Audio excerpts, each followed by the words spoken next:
Merci pour l'organisation de cet échange que je crois utile, mes chers collègues.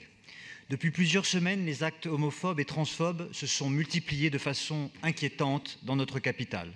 Des femmes et des hommes seuls, mais aussi des couples d'hommes ou de femmes insultés, frappés en pleine rue, qui subissent des coups d'agresseurs en raison de leur orientation sexuelle, des agressions à répétition envers des transsexuels. La République les protégera toujours. Ces actes de haine sont proprement inadmissibles.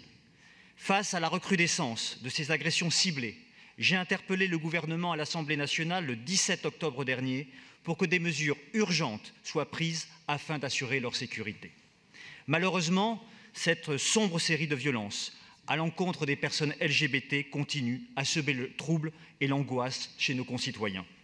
Je veux le redire ici maintenant, à Paris, on ne peut pas accepter que des femmes et des hommes craignent pour leur sécurité en raison de ce qu'ils sont.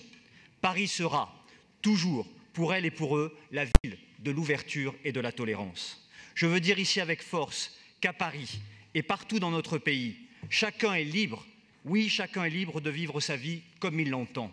C'est un droit fondamental et c'est notre devoir de le protéger. L'homophobie, faut-il le rappeler, est un délit et pas une opinion. C'est un poison qui ronge les esprits et qui mine notre société. Je veux saluer l'initiative du groupe UDI-MODEM d'avoir proposé que l'ensemble des groupes du Conseil de Paris se mobilisent et à l'ensemble des groupes et à vous-même, Madame la maire, d'avoir accepté ce débat.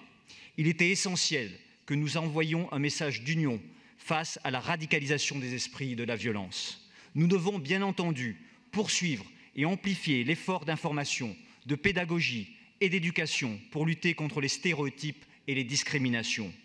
Paris doit plus que jamais accompagner ce formidable travail d'inclusion et de résilience que mènent au quotidien les associations LGBT.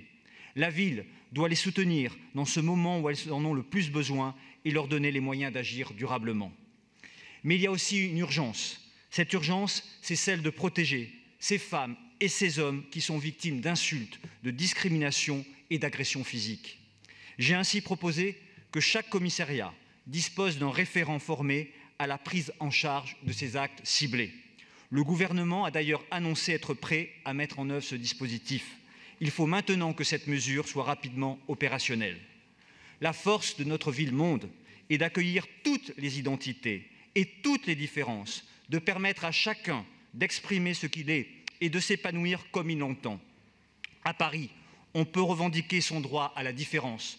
On peut aussi revendiquer son droit à l'indifférence, son droit à l'égalité, et ce, en toute liberté. Cette liberté, nous la défendrons toujours.